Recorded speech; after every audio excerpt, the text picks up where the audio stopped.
年級嗰陣咧，佢係教我體育嘅，佢有啲似鐘楚紅、王祖賢，我就越來越中意佢。呢個年齡就比較好奇呢啲嘢噶嘛，我就問佢咯。其實你平常有冇DIY 㗎？都有問佢，其實你去做呢啲嘢嘅時候咩反應啊？中唔中意啊？爽唔爽啊？嗰啲嘢啦。佢話俾我知屋企冇人啊，我就去佢屋企住。佢就話你唔得嘅，男人都係咁嘅，唔可以激嘅。我就好去上佢間房咯，就一發不可收拾啦。佢係其實好容易濕嘅一個人嚟嘅。佢同我錫嗰陣咧，我都 feel 到佢未除褲啦，我都 feel 到其實佢好濕好濕，濕咗出嚟就可以 feel 到佢係嗰個性體嘅老師咯。嗰陣真係手足無措啊！我唔知點樣擺入去，佢就自己嚟咯。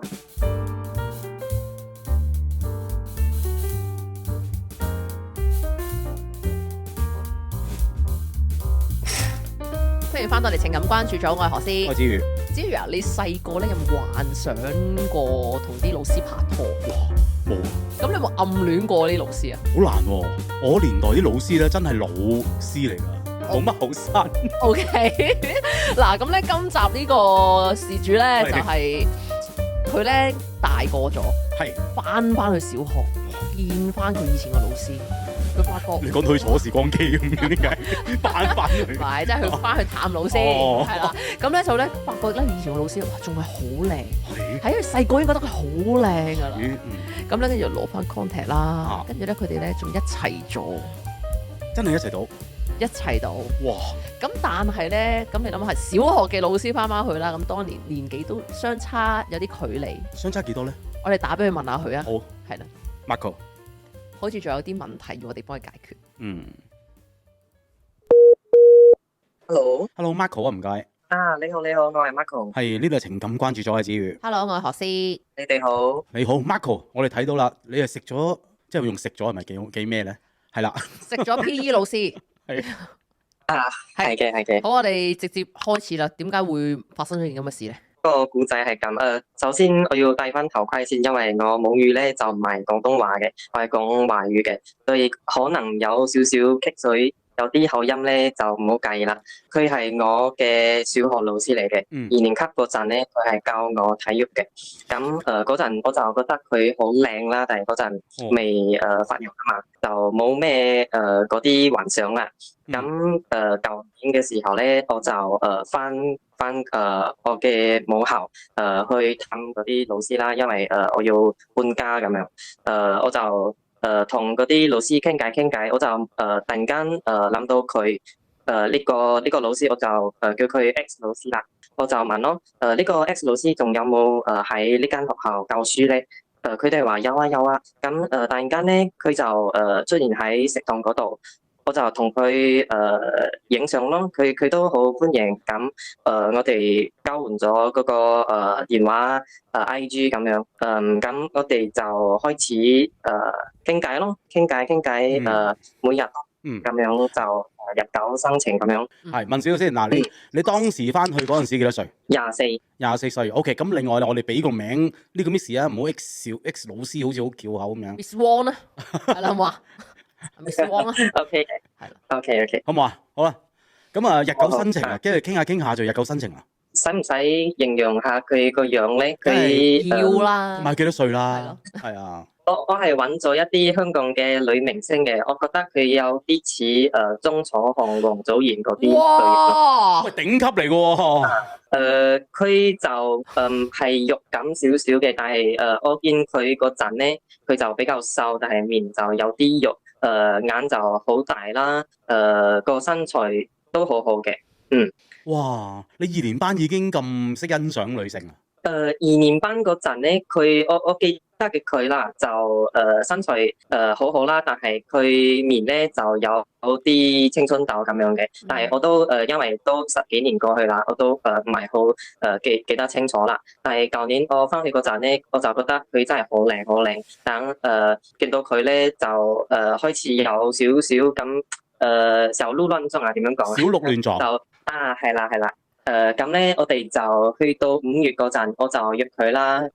講翻我哋嘅地理位置，佢其實我本嚟咧係住喺附近新加坡嗰度嘅，就係、是、有一個城市叫JB，就係新山。咁佢都係嗰度嘅老師啦。舊年嗰陣咧，我屋企人就全部搬翻去北部有一個城市，係附近檳城嗰度嘅，比較近怡保啦。如果你哋知道怡保嘅話，佢係近怡保嗰度嘅。喂，Marco 問多少少嘢先。你舊年翻去學校，阿 Miss Wong 幾多歲？同埋佢認唔認得你？佢就唔認得我啦。我嗰陣24，佢都42咯。佢係大我18歲嘅。哇，係喎。但係我梗係唔知啦。我見到佢嗰陣，我都唔知佢幾多歲嘅。到5月嗰陣咧，我就約佢去吉隆坡嗰度去玩咯。咁玩下嗰陣就未有拍拖咩嘅，淨係約佢去玩啦。咁我哋就傾偈都比較熟悉彼此，就講開咯。你幾多歲啊？其實佢大我18歲咧，佢都有一段婚姻嘅。之前係應該佢20幾歲，可能好似我而家24、5歲咁樣啦。佢就同呢個沙巴嘅人結咗婚。咁其實嗰段婚姻咧就維持咗差唔多，可能有10年啦。佢都冇講到好詳細咁樣。咁都唔係好愉快咯。咁樣嘅情況咧，就導致佢係少少，其實好唔中意遠距離遠距離嘅關係。5月尾嗰陣，我哋就見面啦。我就越來越中意佢。咁到6月嗰陣咧，因為佢阿媽就去咗新加坡嗰度探佢嘅仔啦。咁我就去佢屋企住，咁就一發不可收拾啦。就開始就發生咗一啲唔應該發生嘅嘢咯。佢邀請你過去嘅？都應該唔可以話邀請我咯，但係應該係我問可唔可以去你嗰度住咁樣。佢就 OK 咁樣咯，半推就咁樣。咁我去到嗰度咧，就同佢都比較相敬如賓啊，相敬如賓啊。一開始係咁嘅，但係過咗可能2-3日啦，就嗰個距離就越嚟越近。你去佢屋企，即係你哋本身傾電話嘅內容係傾啲咩？係可以傾到嚟我屋企瞓咧，可以去佢屋企瞓。其實都比較誠實咯。除咗嗰啲日常嘅關心啦，早晨啊、早唞啊、食咗咩啊，咁樣，仲傾咗好似佢嘅關係啊，佢日常有冇嗰啲性方面嘅需求啊，咁樣，都點解會傾咗呢啲嘢嘅？忽然間去到我有問佢嘅，就係你有冇咩係唔可以傾㗎？佢就話冇啦。咁我呢個年齡就比較好奇呢啲嘢㗎嘛，我就問佢咯。其實你平常有冇DIY 㗎？有冇婚姻啊咁樣咯？但係佢都傾咗呢啲，佢都如實答你嘅。你忽然間都傾得啦嘛。嗱，我想問馬來西亞人係咪即係嗱？我可能文化差異啦，我唔知係即係其實好平常嘅問呢啲。即係香港人咧，我哋比較少問一個普通朋友，唔會咁樣。係啦。都可以傾嘅，但係要問咗先咯，就係你O 唔 OK 㗎？傾呢啲話題。如果佢話 OK，咁就可以傾咯。如果唔 OK 就唔傾咯，咁樣咯。即係你其實有冇表達到少少愛意㗎？即係其實我想追你啊！即係之類嗰啲説話。就冇嘅，因為我讀大學嗰陣咧，就同我啲女同學都有傾過呢啲話題，但係我真係好健康咁樣去傾㗎咋。因為香港要傾咧，好多時會俾人構造呢個性騷擾嘅。係啦，就會有一個罪名喺度嘅咁樣咯。所以我哋比較 beware 呢樣嘢咁樣。OK 嗱，咁Marco，咁你問阿 Miss Wong 有冇 DIY，佢點樣答你啊？嗰陣佢好似話冇咯，因為佢其實咧，我後來先知啦，佢係一個比較，佢自己話係一個比較冷感嘅人嚟嘅，就冇咩呢啲嘅。咁我都有問佢，其實你第一日就係你初夜啦，去做呢啲嘢嘅時候，你有冇咩反應啊？中唔中意啊？爽唔爽啊？嗰啲嘢啦，佢就話其實都幾痛。都冇咩享受到嘅咁樣。我幾中意馬來西亞呢個風氣喎又。係咯咁。咩説話令到佢肯收留你住喺佢屋企咧？收留我啊，我覺得其實佢係比較需要人陪住佢嘅咁樣嘅人咯，比較需要安全感啊，需要人關心佢。如果唔係嘅話，其實佢都冇需要理我啦，係咪啊？係一個牽涉嚟嘅，可能係。OK， 好啦，咁啱啱去到就係你話你過咗佢屋企，咁嗰2日發生咗啲咩事，導致到你入埋去間房啊？升溫度。OK，係咁嘅。第一日咧，可能都未發生咩事，但係第二日可能佢嘅性格咧，其實好得意、好可愛咯。可以同佢好似點樣講啊，兩小無猜啊，兩小無猜咁樣去玩啊，同佢有啲身體嘅接觸啊，咁樣都 OK 嘅。咁我記得咧係第二晚嗰陣，我就話，因為佢身水係有啲豐滿㗎嘛，咁我就話不如我抱你啦，佢就話哎呀你抱不起的啦，你唔得嘅啊，咁我就男人都係咁嘅，唔可以激嘅，咁我就抱佢上樓咯，上佢間房咯，佢都真係幾重嘅，抱到去嗰間房嗰陣咧，我就好喘啦，咁我就好似係直接係攤喺佢張床啦，因為好喘啊嘛，佢就問我咯，點解咁喘嘅？我就話好緊張啊嘛，因為第一次去一個女仔嘅屋企，去嗰度瞓咁樣咯。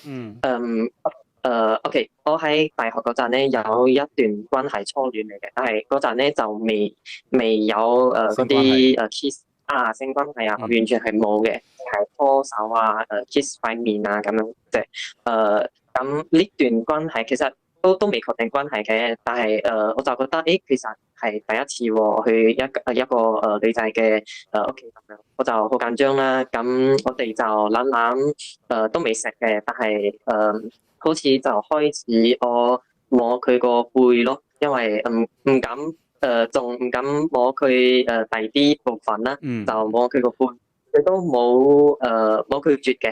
就咁咯。咁第嗰晚咧，其實都好似都我記得係除咗衫嘅，但係就冇搞到咩啦，淨係除晒定係有冇內衣底褲咁樣都除埋，定係除緊件啫，淨係。我記得第一晚應該係冇除晒嘅。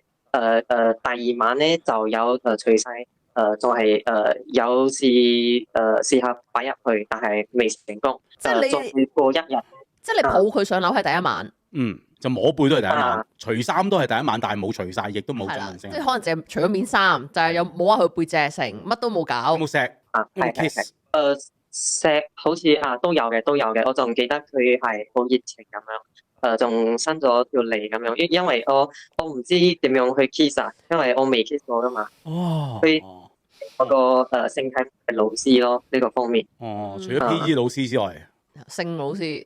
咁 OK， 即係第一晚 kiss 又摸背脊，係，但係就冇一齊。係啊，冇做啲咩。第二晚就除晒衫，有嘗試進入，但係唔成功。係。咁你第二晚有冇摸佢啊？摸佢啲胸啊？啲咁樣啊？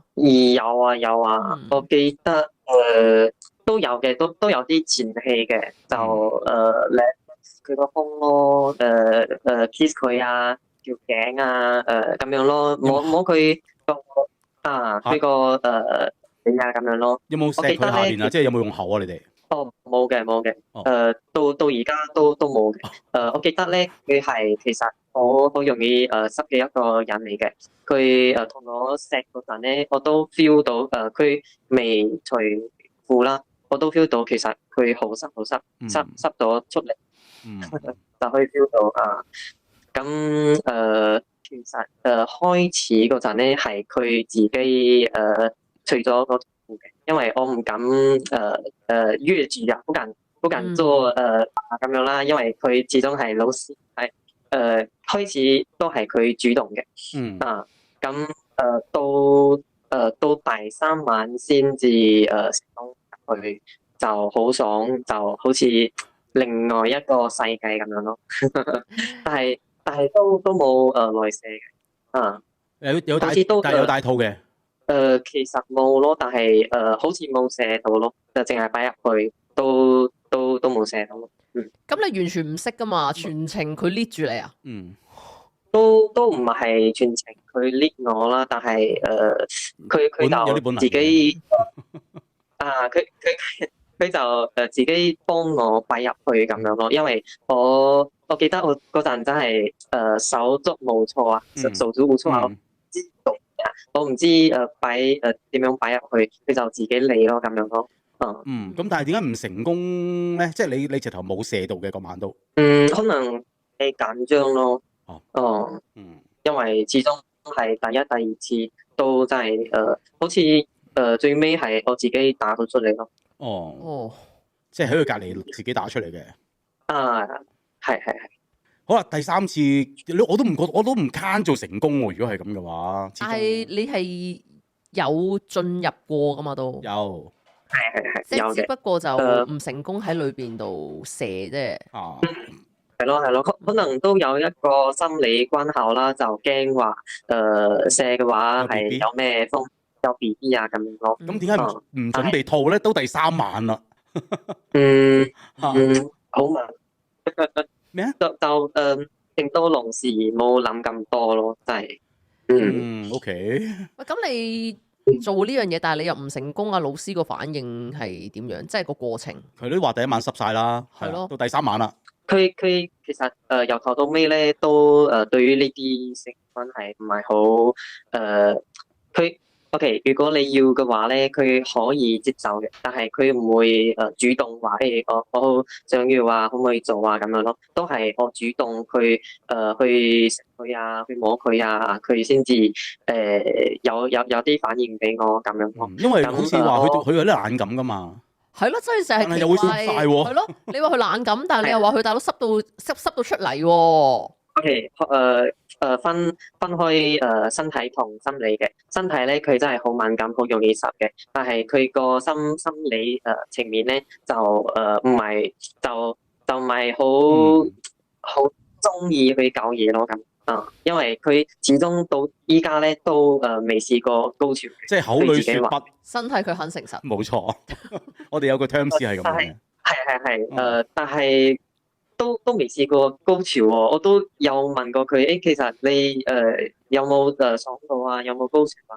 佢話我都唔知咩係高潮，我有爽嘅，但係做到可能10分鐘之後咧，我就開始乾，就冇就開始痛啦咁樣咯。咁就可能年紀關係咯。咁啊嗰晚之後，你哋就即係都叫做發生咗一次關係啦。咁就第二日就大家確認咗大家係拍拖。唔係。我記得咧都OK，第二晚之後咧，第三晚就冇發生咩事啦。但係第四晚咧，都搞咗多一次咯。嗰一次我記得都係都有成功擺入去嘅。應該嗰陣咧就戴咗套啦。但係佢始終都未有嗰種好爽啊，好 high 啊咁樣嘅感覺咯。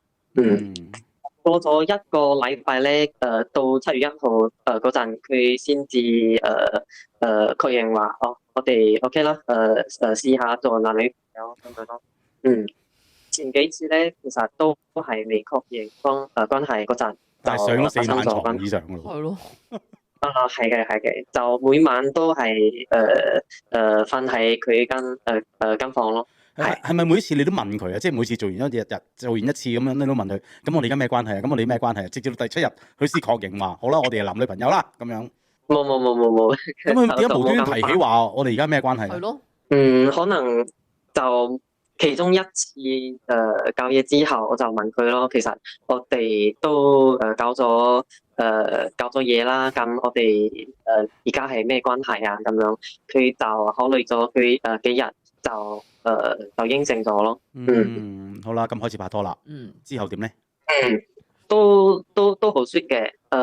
有一個名詞叫做咩患難見真情啊嘛。其實因為下半年咧，佢就入咗醫院2、3次，有2次係我陪佢喺醫院嗰度去做手術嘅，因為佢子宮有一啲水流咁樣啦。咁其實之前咧，我喺啱啱開始同佢發展關係嗰陣咧，其實佢係一個教練嚟嘅，就係嗰啲韻律操啊，韻律操係啦，教練係佢係教練啊，我就車佢去佢比較遠嘅地方去比賽啊，去練習啊。去幫頭幫尾咁樣啦，就咁樣去發展我哋嘅關係咯。咁佢喺醫院嗰陣就係最脆弱嘅時候嘛，我都陪佢喺醫院嗰度咯。當然我冇得同佢過夜啦，但係每日朝早好早起身，夜晚都好晚先翻到屋企，都係陪佢。嗰陣時你哋一齊咗幾耐啊？都有1-2個月，先佢嘅身體有發生一啲問題咯。咁到時會嗰陣時咪見到佢屋企人咯，係咪啊？有冇見過屋企人啊？係梗係有嘅。佢阿媽其實都佢有一個阿媽啦，同埋佢係大家姐嚟嘅，有一個妹，2個妹，一個係喺東海岸，都冇住喺一齊嘅，淨係佢同佢一齊。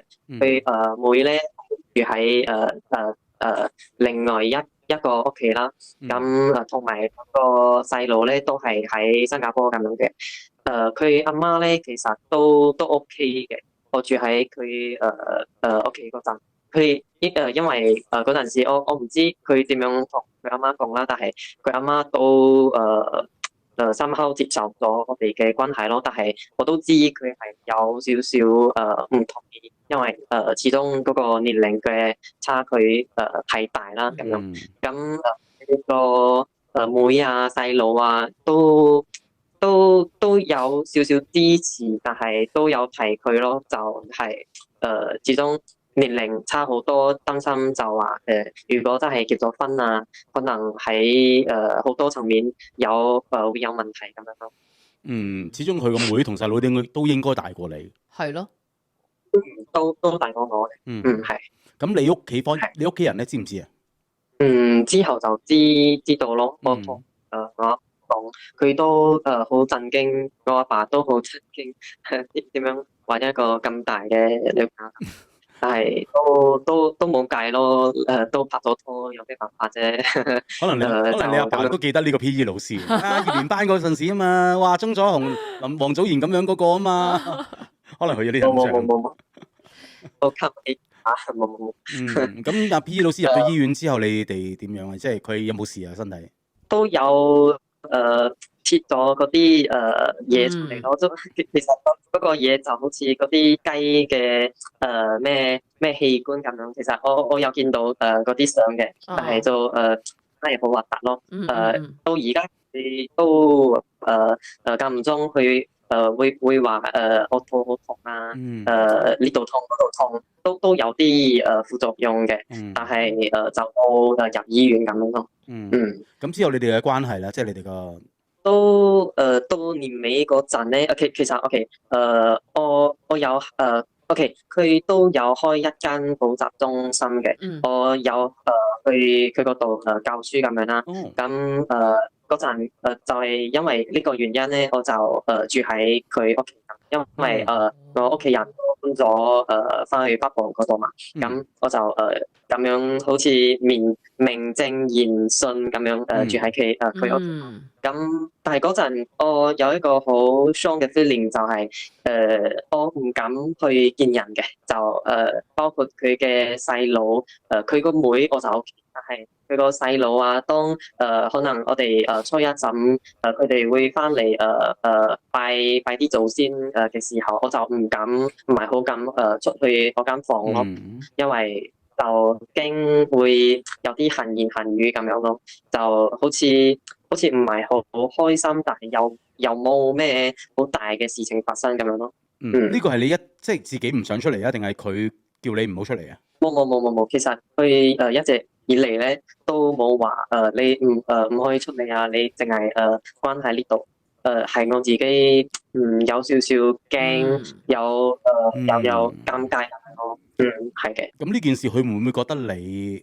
佢都好佢都有同理我嘅，佢有問我啦。其實你係咪唔開心啊？喺呢度住係咪因為有呢啲壓力咁樣？我都好誠實同佢講啦。其實我住喺你呢度，我有呢啲反應。其實換位思考，你如果係你住喺我屋企，你應該都會咁樣嘅反應啦，係咪啊？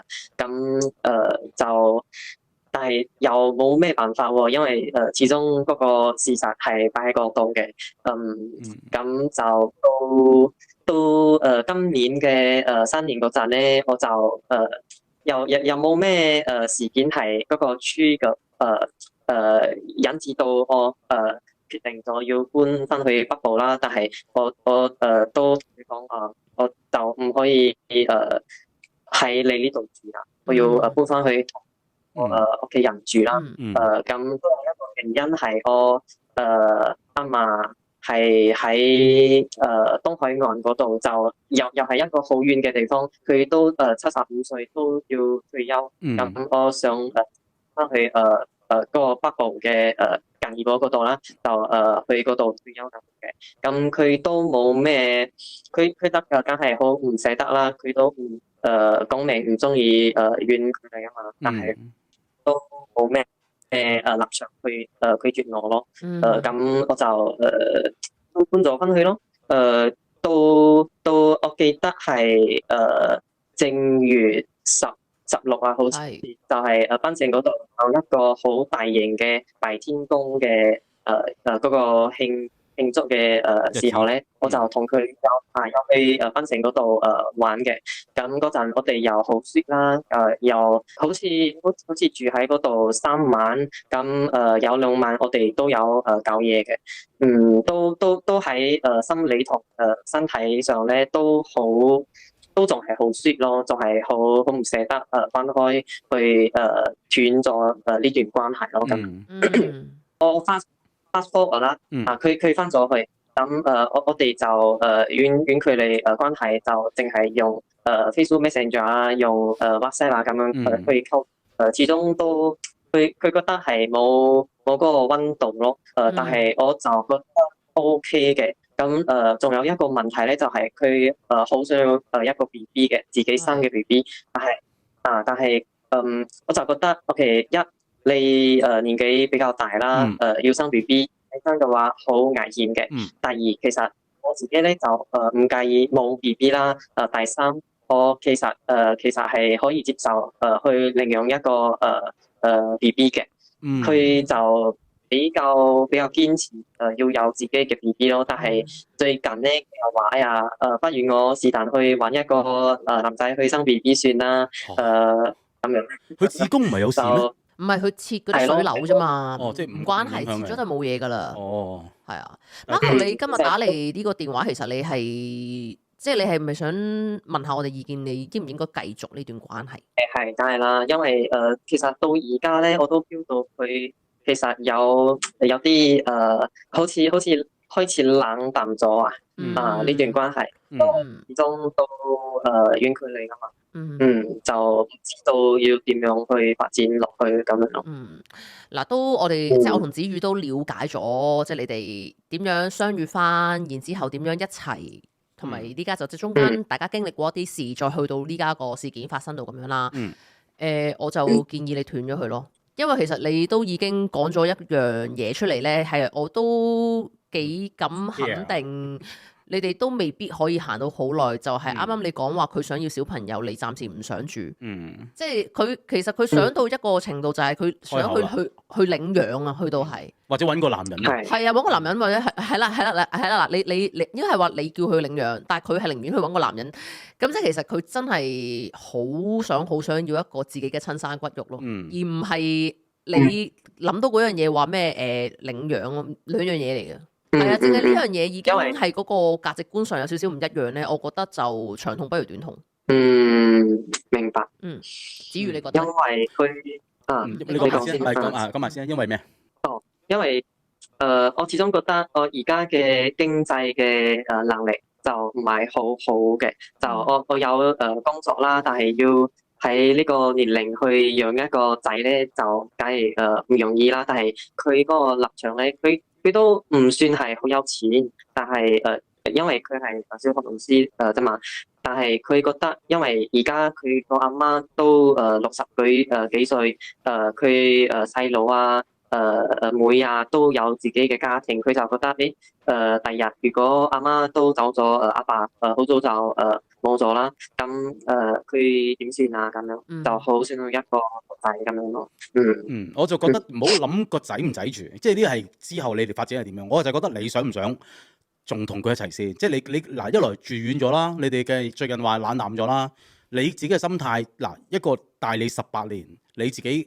係咪真係衝破到咧？因為啱啱聽你講其中一個例子就係你唔肯落去見佢哋，因為佢細佬你驚佢唔知點面對佢細佬，你都驚尷尬啊嘛。係啦，呢個尷尬咧，呢個反應啊係與生俱來嘅，即係你係身體裏邊反映出嚟嘅一個嘅答案嚟嘅。即係其實你話驚佢驚，其實你問心自己一句，係咪你自己驚咧？係啊，即係如果你咁樣都驚嘅話，你話你仲要俾個藉口自己就話，換作係佢去到我屋企，我諗佢都會咁做。喂，依係你諗嘅啫喎。係啊，可能一啲都唔 care。我好想見下你爹哋媽咪，你冇做到呢樣嘢介紹俾佢，係你 care 啫喎。可能係啊，由頭到尾你都咁 care 呢個關係嘅時候，你咪諗下。你自己都一直喺度諗緊，你將來點面對咁多人咧？你有你同學嘅喎，你點介紹佢呢個係？喂，呢個係我。係啊，即係喂，他日你哋結婚嗰陣咁樣，喂請飲，你請翻啲同學，呢個老婆，邊間小學嘅？係啊，呢個老婆，你哋識㗎咁樣以前 PE 老師咁樣，我諗你連呢一句可能你都唔敢開口，你都覺得尷尬。係啊，即係嗱，如果你同我講我唔尷尬，我冇嘢，我真係好想同佢一齊，我為咗佢 who cares，我咪見下佢細佬咯，我咪介紹俾我阿媽咯。咁我反而我會可能仲會 push 下你。好，你好勇敢，但係好多件事例，啱啱你話唔想要 BB 啦，學師所講啦，你好尷尬佢嘅身份啦。我聽完之後，我都會覺得，即係阿 Michael 趁後生，佢既然佢開到聲話，如果你唔肯同我嘅話，我肯同其他男人去生，佢都講到呢啲説話嘅時候，我會覺得你一係放生佢啦，佢唔細啦。係啊，唔係我唔係睇你神份上啊，你大把年大把世界啊，你廿幾歲啫嘛，放生你老師咯。係啊，我係咁諗咯。因為你係啊，因為如果你繼續同佢一齊，即係啱啱子宇都即係講翻呢樣嘢出嚟，就係如果你繼續同佢一齊，你話你成世點樣對佢屋企人啊？你而家咁樣落去食個飯，你都尷尬嘅時候。係咯，仲要新年添，係咯，開心啊咁樣。其實同佢哋食飯咧，我都食過好多次啦，但係就始終有少少會驚咯，就係係咯，佢哋點樣諗我啊？我而家又冇又賺錢又少，又冇咩才華啊咁樣。睇我哋話啦，其實一個屋企人，對方嘅屋企人點樣睇你，就係睇你點樣對佢個妹或者對佢個女嘅啫。係啊，你呢啲你諗多咗啦。係啊，你唔需要點樣去點睇你。人哋諗咩？你只要對你老婆好，即係對你女朋友好。佢哋講咩可以講咩？係啊，我諗唔到喎。係啊，係咪先？你對佢唔好，我就有權講嘢啦。你做乜對我個妹唔好，或者你做乜對我個女唔好，我就有權講嘢。反而你啱啱講呢樣嘢咧，即係個反射動作啊，有兩邊睇啦。你一係就真係好愛佢，一係就你根本唔係真係好愛佢咯。你真係咁中意一個人，尤其是我覺得啦，即係大家都經歷過你20零歲呢一個年紀呢個 moment 嘅時候，哇！嗰啲戀愛好轟烈噶嘛，我理得你側邊啲人諗咩啫？我而家真係好中意你啊，我死咗落去，一定係咁樣。但係我聽到你咁樣，你即係其實成個電話都係你都不斷好掣肘緊，好似我唔知掣肘緊啲乜嘢係。咁我又覺得我都會諗 care 咯，係啦，你根本就 care。我會覺得你都中意佢，但係你中意你自己多啲咯。因為你係介意外間對你嘅即係對你個感官多過你同呢個 PE 老師嗰段感情咯。即係如果我覺得個 PE 老師呢個年紀，佢亦都唔係話為咗你可以去生去死嘅時候咧，你放過佢啦，俾佢一個更加啱佢嘅歸宿咯。為咗如果嗱調翻轉個老師，如果冇咗你唔得嘅咁樣，咁另計啊，咁另計啦，係咪先？係啊，咁係啊，好冇啊 Michael。翻去消化下我哋講嘅嘢，你再自己諗下可以點做啊！即係咁當然啦，你話想繼續嘅，咁我哋都會我祝福你嘅，係啊，我哋都支持你嘅。咁但係最緊要你自己諗清楚你自己想要啲乜嘢咯。Yes。OK，明白。好啦，消化下，多謝。唔好客氣。OK，好，拜拜。 OK，拜拜。係咯，即係我聽到我哋同你 get 到嘅，我諗差唔多啦。今次係啦，好一致我哋，所以冇咩好講啦。如果大家對 Michael 呢個故事有咩 comment 嘅話，肯定留言啦。又或者有咩故仔都可以 WhatsApp 俾我哋。好，多謝大家，拜拜。